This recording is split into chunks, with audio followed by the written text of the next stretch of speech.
Entonces Booz dijo a Ruth: ¿No oyes, hija mía? No vayas a espigar a otro campo, ni pases tampoco de aquí, sino júntate con mis criadas. Fíjate en el campo que siguen y síguelas. ¿No he mandado yo a los criados que no te molesten? Y cuando tengas sed, ve a los cántaros y bebe del agua que saquen los criados. Ella entonces cayó sobre su rostro, se postró en tierra y le dijo: ¿Por qué he hallado gracia ante tus ojos para que te fijes en mí, siendo yo una extranjera? Y respondiendo Booz le dijo: He sabido en detalle todo lo que has hecho con tu suegra después de la muerte de tu marido, y cómo abandonaste a tu padre y a tu madre, y la tierra de tu nacimiento, y has venido a un pueblo que no conocías. Recompense Yahvé tu obra, y tengas un cumplido galardón de parte de Yahvé, el Dios de Israel, bajo cuyas alas has venido a refugiarte. Y ella dijo: Halle yo gracia a tus ojos, Señor mío, porque en verdad me has consolado y has hablado al corazón de tu sierva, aunque no sea ni como una de tus criadas. A la hora de comer, le dijo Booz: Acércate aquí y come del pan, y moja tu bocado en el vinagre. Entonces ella se sentó junto a los segadores, y él le dio grano tostado, y ella comió hasta que se sació y le sobró. Luego se levantó a espigar, y Booz ordenó a sus criados, diciendo: Hasta en medio de las gavillas podrá espigar, y no la habéis de avergonzar. Incluso dejaréis caer para ella algo de los manojos, y lo abandonaréis para que ella lo espigue, y no la reprendáis. Así espigó ella en el campo hasta el atardecer, y desgranó lo que había espigado, y fue como un efa de cebada. Se lo cargó y marchó a la ciudad, y su suegra vio lo que había espigado. También sacó de lo que le había sobrado de la comida después de haberse saciado, y se lo dio. Entonces su suegra le preguntó: ¿Dónde has espigado hoy? ¿Dónde has trabajado? Bendito sea el que se haya fijado en ti. Y ella declaró a su suegra con quién había trabajado y añadió: El nombre del varón con quien he trabajado hoy es Booz. Dijo entonces Noemí a su nuera: Bendito sea él por el Señor, pues nunca ha negado su misericordia ni a los vivos ni a los muertos. Le dijo además Noemí: Ese varón es nuestro pariente, uno de nuestros parientes más cercanos. Entonces Ruth, la moabita, dijo: Además me ha dicho: Júntate con mis criadas, hasta que hayan acabado toda mi cosecha. Y Noemí respondió a su nuera Ruth: Bueno será, hija mía, que salgas con sus criadas para que no te maltraten en el campo de otro. Así pues, tuvo estrecha compañía con las criadas de Booz, y espigó hasta que se acabó la siega de la cebada y la siega del trigo, pero habitaba con su suegra.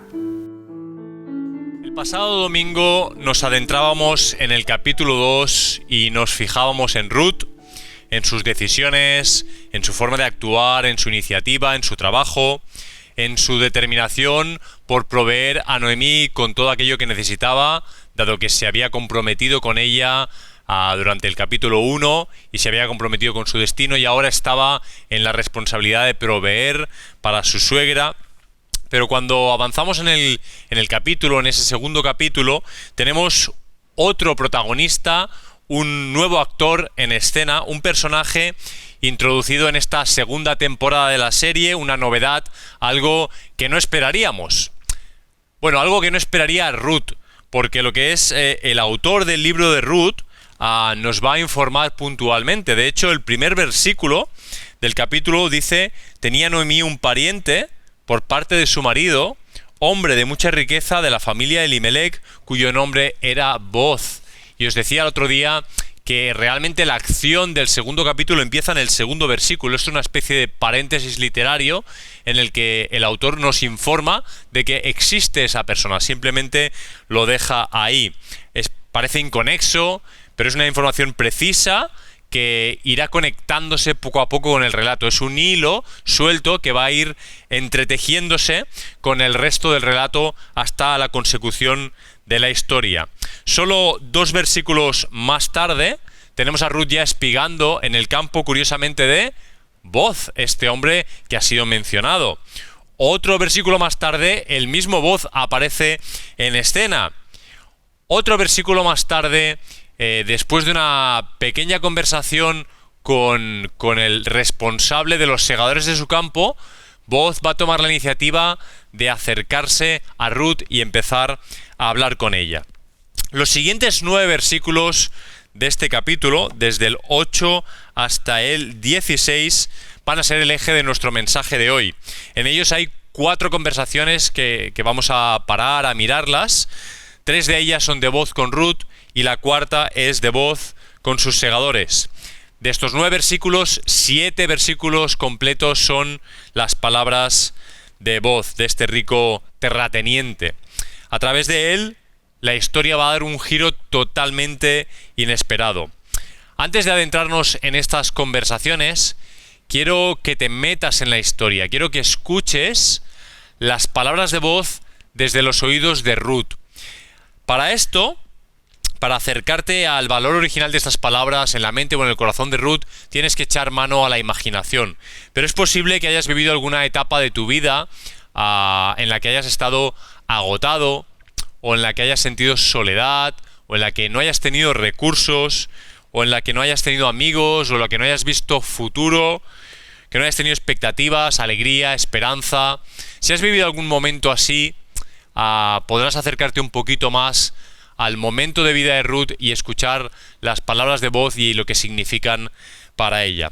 Así que vamos con atención a escuchar estas palabras. Vamos a la primera de esas conversaciones, Ruth, capítulo 2, versículos 8 y 9. Voy a leer lo que dice Booz. Dice: «Oye, hija mía, no vayas a espigar a otro campo, tampoco pases de aquí, sino quédate con mis criadas. Fíjate en el campo donde ellas siegan y síguelas, pues he ordenado a los siervos que no te molesten. Cuando tengas sed, ve a las vasijas y bebe del agua de la que sacan los siervos». Tal como abre su boca, percibimos en Booz un tono paternal, cariño, amabilidad. ¿Qué hombre se habría preocupado por Ruth desde que su marido falleciera? ¿Cuánto tiempo haría ya que ningún hombre, especialmente un hombre mayor que ella, un hombre de una generación de más edad que ella, no le habría dedicado atención, palabras de cariño, de cuidado, de amabilidad? Ahora bien, Booz es el propietario de un campo y Ruth está allí espigando. ¿Qué obligación tenía Booz hacia Ruth de acuerdo a la ley de Moisés? Bueno, el cumplimiento de la ley se conseguía con asegurarse de que los segadores no segaran todo el campo. Es decir, Booz tenía, digámoslo así, 2 responsabilidades. En primer lugar, ordenar a sus segadores que no segaran el 100% de su campo, sino que dejaran esquinas, que dejaran partes pequeñitas sin segar, para que la gente pobre, especialmente viudos, extranjeros, pudieran entrar al campo y aprovechar esas partes sin segar. En segundo lugar, Booz tenía que dar ese permiso, tenía que permitir que esas personas entraran al campo. Y cuando decimos esto de dar el permiso, lo decimos porque en verdad muchos propietarios no seguían la Torá, no seguían la ley de Moisés y evitaban de formas directas o con artimañas y historias que la gente se acercara a sus campos y pudieran, a la gente necesitada de hacer campos y pudiera comer de ellos. Pero Booz se acerca a Ruth, que ya está trabajando en su campo, y antes de que ella diga nada, antes de que ella dé ninguna explicación, antes de que ella pida, Booz va a proveer una cantidad de cosas increíble. Me gustaría verlas contigo en detalle. Lo primero, va a proveer comida. Ruth no tendrá que seguir saliendo de la casa de Noemí día tras día, preocupada, agobiada, buscando un campo en el que ese día se esté segando, teniendo que dar explicaciones a diario quizá a un propietario diferente, encontrándose con rechazo porque era moabita, porque era extranjera. Booz le proporciona comida, por un lado, y por otro lado, la tranquilidad dentro de sus circunstancias, de saber que hay un lugar al que ella puede ir y en el que la reciben y en el que puede participar con los segadores y recoger de las gavillas. El sustento está garantizado mientras dure la siega en los campos de Booz. Comida, tranquilidad, sustento. Pero no es lo único que provee Booz.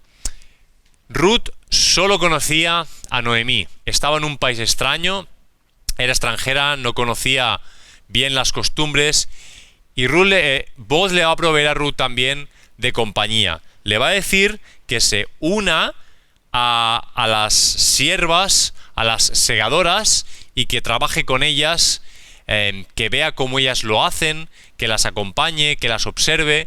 Eso le va a posibilitar a Ruth empezar a tener un contexto social. Ni podemos imaginar qué sentimiento de soledad tendría esta chica desde hacía un montón de tiempo, desde que Orfa las abandonó y estaba sola completamente con su suegra, en una cultura ajena, en un ambiente incluso muchas veces hostil para ella. También el hecho de ir acompañada y de ir con las segadoras de Booz le ofrecía también guía y orientación, porque no sabemos si ella jamás había trabajado en el campo de esa manera. Ahora solo tenía que seguir a las criadas, hacer lo que ellas hacían, aprender de ellas. Por último, vemos que Booz está ofreciéndole y le está proveyendo de protección.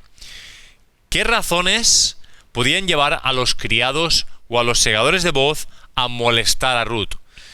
Realmente no podemos asegurar cuáles son, pero las opciones son muchísimas. Era extranjera, era pobre, era de Moab, era joven, era mujer. Sea como sea, Booz se presenta ante ella como un protector. En el campo de Booz, Ruth está bajo el amparo de Booz. Fíjate en solo unas pocas palabras, 2 versículos, todo lo que provee Booz: comida, tranquilidad, sustento, compañía, guía, protección. La riqueza literaria de este relato nos está además enseñando cómo los campos de Booz en la casa del pan en Belén van a revertir con la provisión de Booz toda la situación que habíamos visto y sufrido en los campos de Moab. Los campos de Moab, capítulo 1, fueron maldición, fueron muerte, fueron desastre, fueron alejarse de Dios. Los campos de Booz van a ser justo lo contrario, van a ser provisión, acercarse a Dios, acercarse a la comunidad, volver al país de origen, volver a ser israelita. En este segundo capítulo del libro, toda la situación está girándose en un giro de 180 grados. Booz está cambiando todo el ambiente del libro. De esa desgracia permanente, de los fallecimientos, de la viudez, de la tragedia, de la sensación de la maldición de Moab, estamos viendo cómo todo se empieza a vislumbrar esperanza, expectativas de una vida mejor y la bendición que Booz trae. A todas estas palabras de Booz, Ruth va a lanzar una pregunta. Ella va a decirle, se va a postrar sobre su rostro porque es consciente de todo lo que de pronto le está ofreciendo Booz, un mundo de cosas que ella no tiene. Y le va a decir, ¿por qué he hallado gracia ante tus ojos para que te fijes en mí siendo yo una extranjera? Y Booz va a volver a hablar y aquí empieza la segunda intervención de Booz. Va a decir, todo lo que has hecho por tu suegra después de la muerte de tu esposo me ha sido informado en detalle. Y cómo dejaste a tu padre, a tu madre, dejaste tu tierra natal y viniste a un pueblo que no conocías. Que el Señor recompense tu obra y que tu remuneración, tu recompensa sea completa de parte del Señor Dios de Israel, bajo cuyas alas has venido a refugiarte. En las palabras de Booz empezamos a entender las motivaciones que él tiene para hacer lo que está haciendo por Ruth. Él entiende, se ha enterado, le ha informado y entiende bien el grado de compromiso que Ruth ha tomado con Noemí, la decisión que ha tomado en favor de su suegra. Es consciente de ese sacrificio que ella ha hecho, que está haciendo, y ahora Booz quiere ser un medio de bendición para ella.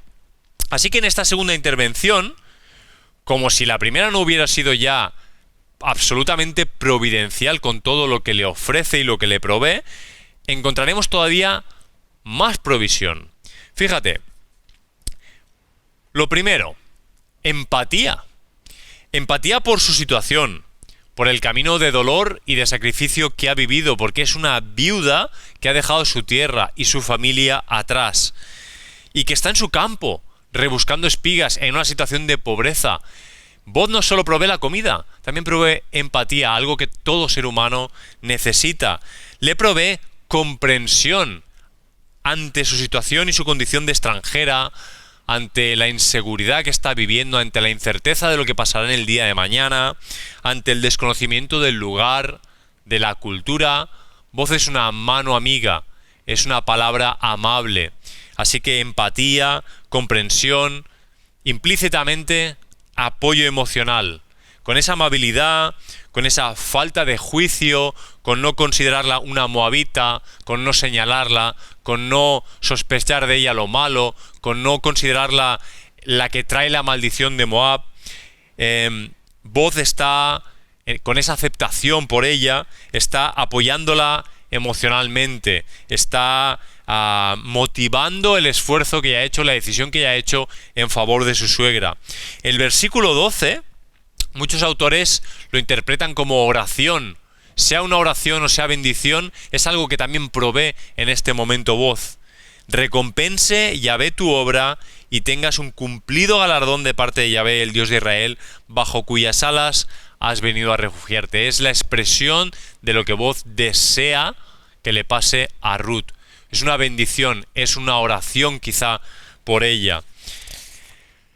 La respuesta de Ruth en el versículo 13, después de esta segunda intervención, os leo el versículo 13, ella va a decir: hallé yo gracia a tus ojos, Señor mío, porque en verdad me has consolado y has hablado al corazón de tu sierva, aunque no sea ni como una de tus criadas.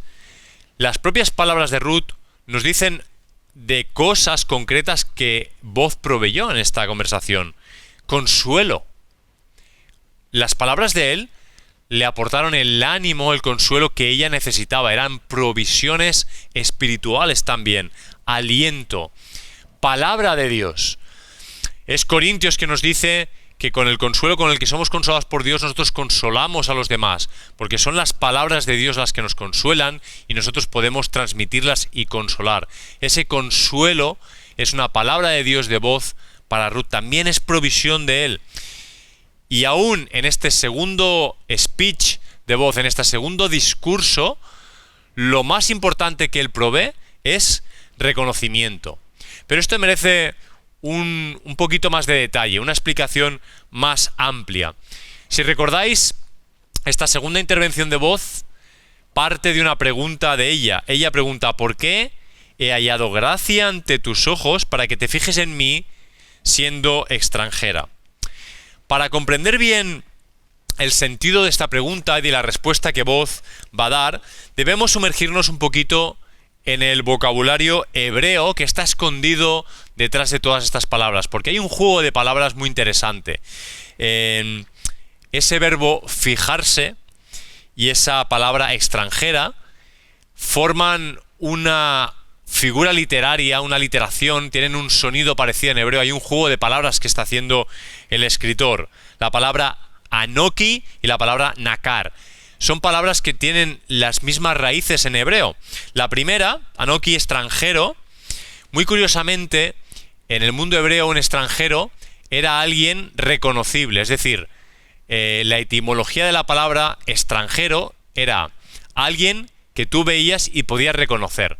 Vuelve a lo que comenté el domingo pasado sobre los pueblos. ¿Sabes cómo son los pueblos? Cuando en un pueblo todo el mundo es del lugar, un extranjero llama la atención enseguida, es visible, es reconocible.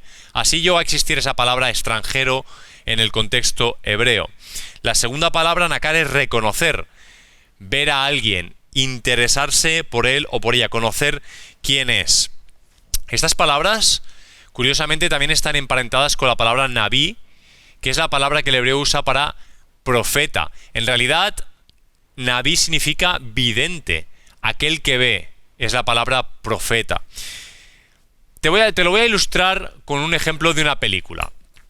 La película Avatar de James Cameron narra una historia futurista, seguro que muchísimos de vosotros la habéis visto, en la que los seres humanos quieren un mineral que necesitan y que está en un planeta llamado Pandora, pero resulta que en ese planeta vive una raza que se llaman los Na'vi. Ellos son unos seres azules que están emparentados con la naturaleza, están fuertemente vinculados con la tierra y de hecho se conectan con el árbol de las almas. Sus nervios los conectan a la naturaleza y de ahí viven en comunidad y viven su divinidad, etc. Entonces los seres humanos, en vez de ir a Pandora y empezar una guerra con los Na'vi, como os he dicho que es una película futurista, lo que hacen es usar avatares. Entonces envían a un equipo entre los cuales hay un ex-marine que es paralítico, no puede caminar, pero se conecta a un avatar. Él solo necesita su mente, su sistema nervioso para mover el avatar. Entonces el avatar es como uno de los Na'vi, es una persona azul como ellos. Y la idea es infiltrarse entre ellos, ser como uno de ellos, ganar su confianza y de alguna manera convencerles para que abandonen su territorio y así ellos puedan conseguir ese mineral. Bueno, este personaje, Jake Sully, el personaje de este ex-marine que es un avatar, empieza a relacionarse con los Na'vi, empieza a cogerles cariño, empieza a entender su forma de vivir, su forma de relacionarse con la tierra, con la naturaleza, y empieza a tener una relación especial con una de ellas, Neytiri, una mujer Na'vi, y empiezan a enamorarse.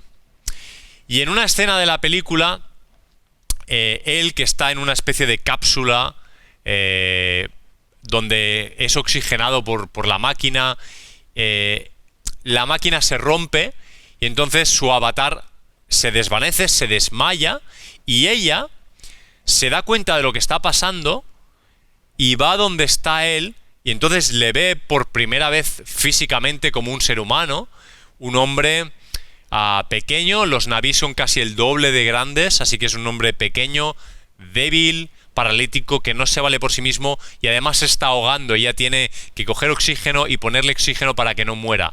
Y le mira, viéndole en ese estado, cuando hasta ahora había sido un guerrero Na'vi poderoso, con todos los dones, con capacidades, y le mira y le dice: Na'vi, te veo. Y el sentido de ese te veo es: ahora veo cómo eres realmente, te reconozco. Veo la persona de verdad. Esa palabra es esa misma palabra que está usando Ruth con voz. Le dice: siendo yo extranjera, tú me has visto. Has visto más allá de mis circunstancias. No estás mirando que soy pobre, que soy viuda, que soy moabita. Tú me has visto más allá de eso. En el versículo 18... cuando Noemí se entera de lo que ha pasado, va a expresar la siguiente bendición. Va a decir: bendito el que se ha fijado en ti. Que te lo traduzco: bendito sea el que te ha Na'vi, el que te ha visto de verdad, el que ha mirado más allá de tus circunstancias. Esta ilustración no puede por menos que hacerme pensar en cómo Jesús nos Na'vi, cómo Él nos ha visto, más allá de nuestra condición pecadora, más allá de nuestras faltas, cómo Él ha mirado quién somos en Él, cómo nos trata, cómo provee para nosotros, no en base a nuestras circunstancias, nuestra pobreza, nuestra viudez, nuestra ruptura, sino en base a la dignidad y al honor de lo que Él ve más allá, de la persona que ha sido creada por Dios. Y también me hace pensar en cómo nosotros naví a los demás, cómo miramos a los demás, si los miramos de acuerdo a su condición, a su pecado, a su ruptura, a sus circunstancias, o si vemos más allá. ¿Estamos viendo a la pobre o estamos viendo a Ruth, una hija de Dios? ¿Estamos viendo a la viuda, a la que sufre, a la maldita? ¿O estamos viendo a Ruth, aquella a la que Dios ama? Todo esto desemboca en una tercera conversación. Hemos visto estas dos conversaciones en las que Booz ha provisto de multitud de cosas. Pero llega la hora de comer ese día y dice el texto así, te lo leo. Dice: ven acá, le vuelve a decir Booz a Ruth, por tercera vez le habla, ven acá para que comas el pan y mojes tu pedazo de pan en el vinagre, en el vino. Así pues, ella se sentó junto a los segadores, él le sirvió grano tostado y ella comió hasta saciarse y aún le sobró. Llega la hora de comer, un momento muy incómodo para alguien que no tiene nada de comer, cuando todos los demás tienen comida. Una situación desagradable, pero Booz no va a esperar a que Ruth se sienta mal. Va a invitarla a la mesa que él mismo comparte con sus segadores. La generosidad de Booz no ha acabado todavía, no tiene fin. Mira, en la cultura hebrea, compartir mesa tiene un significado muy profundo y puedes recordar todas las escenas de Jesús compartiendo mesa con pecadores, con publicanos, porque el sentido de compartir la mesa es un sentido de comunión y de amistad. La mesa solo se compartía con la familia y con los amigos, y aparte de eso, con aquellos que tú querías que fueran tu familia y tus amigos. En el mismo momento en el que compartías la mesa, ponías a todo el mundo en la condición de igualdad. Todos en la misma mesa, con una comunión honesta de iguales, en lo que todos compartían la misma comida, el mismo pan, el mismo vino, la misma conversación. Booz va a sentar a Ruth junto a su familia. El texto dice junto a su familia, junto a sus segadores, haciéndola una más, proveyendo para ella otra cosa más: restauración social, sanidad social. A esta viuda extranjera, pobre, está sentando una moabita en la mesa de los israelitas. Está proveyendo integración para esta joven, derribando las barreras étnicas, culturales, sociales, religiosas. Por último, en esa misma comida, que ya es una generosidad extrema, Booz va a proveer abundancia. No solo le dará comida, fíjate en el detalle de que le sirve grano tostado y ella come hasta saciarse y aún sobra. La provisión es absoluta, no le da lo justo y necesario, provee en abundancia. Así que en esta tercera conversación vemos cómo provee comunión, amistad, sanidad social, integración, abundancia. Hay un detalle muy importante con esto de la abundancia, porque de nuevo, si comparas el texto con el capítulo 1, en el capítulo 1 Noemí expresa la realidad espiritual y personal de su propia vida y también de Ruth indirectamente como vacía. Dice que regresa de Moab vacía. Y ahora el contraste del autor es saciedad, sobra. Hay recursos en abundancia. De hecho, en el versículo 18 se nos dice que de la comida de ese día, de todo lo que sobró, Ruth pudo llevar a Noemí y Noemí también comió de esa comida. Pero la comida va a concluir. Y después de la comida Ruth se va a levantar y se va a poner a trabajar exactamente igual que estaba trabajando por la mañana. Y ahí tienes la cuarta y última conversación que te quiero mencionar. Una conversación de Booz, esta vez no con Ruth, sino con sus segadores. Les va a decir: dejadla espigar aún entre las gavillas y no la avergoncéis. También sacaréis a propósito para ella un poco de grano de los manojos y lo dejaréis para que ella lo recoja y no la reprendáis. Al principio del día, por la mañana, cuando veíamos la primera conversación, hemos visto a Booz ir un paso más allá de la ley. No solo permitir que Ruth recoja en su campo, sino yendo más allá, facilitándole la tarea, haciendo que ella tenga las ventajas prácticamente que tienen sus segadores. Puede ir a beber del agua, la va a invitar a su mesa. Ahora va a ir una segunda milla y aún le va a pedir a sus segadores no solo que trabaje con ellos, sino que hagan trampas y recojan ciertas gavillas, las preparen, pero que las dejen ahí como disimuladamente, como si se les cayeran, para que ella las recoja. Y está proveyendo todavía más cosas para ella, está proveyendo cierto descanso, aligerando de la dura tarea que Ruth está teniendo ese día. Boaz sabe que Ruth está trabajando duro para Noemí y él quiere aligerar su carga y le da descanso, haciendo que incluso otros de sus trabajadores le faciliten el trabajo. Le va a proveer de abundancia, ahora ya no solo para la comida de ese día, sino para la comida de ella y de Noemí. El texto nos va a decir en el versículo 17 que al final de ese día, al atardecer, ella recogió un efa de cebada. Los autores no acaban de ponerse de acuerdo en esta medida como se lee hoy día en cuanto a kilos, pero hasta donde he leído, lo que parece más ajustado es que calculan que un efa se correspondía a 10 veces lo que cada persona del pueblo recogía en maná en el desierto para la comida de ese día. Traducido, aproximadamente un efa proporcionaría la comida de 10 días. Así que con toda esa cantidad de trabajo que hizo Ruth ese día, se llevó comida para aproximadamente unos 10 días. Así que abundancia. Por último, una cosa muy importante que provee Boaz también para Ruth en esta historia, cuando él les dice no la avergoncéis, no la reprendáis, y es que él no solo está cuidando de todas las cosas que ya os he mencionado, también está cuidando de su dignidad, de su honor. No quiere en ningún caso que el trabajo de ella parezca menos trabajo que el de otras personas. Le dice a sus segadores, no la avergoncéis en ningún momento, no dejéis una gavilla pero luego, sí, la dejé yo ahí. No, la ha recogido ella, el trabajo lo ha hecho ella. Ruth se fue a su casa ese día convencida de que había trabajado duro y que había trabajado honesto. Y fue así, pero en ningún caso se hubiera llevado un efa de producto si Boaz no hubiera hecho todo lo que hizo por ella. Acercándonos hacia el final, me gustaría hacer 2 reflexiones contigo.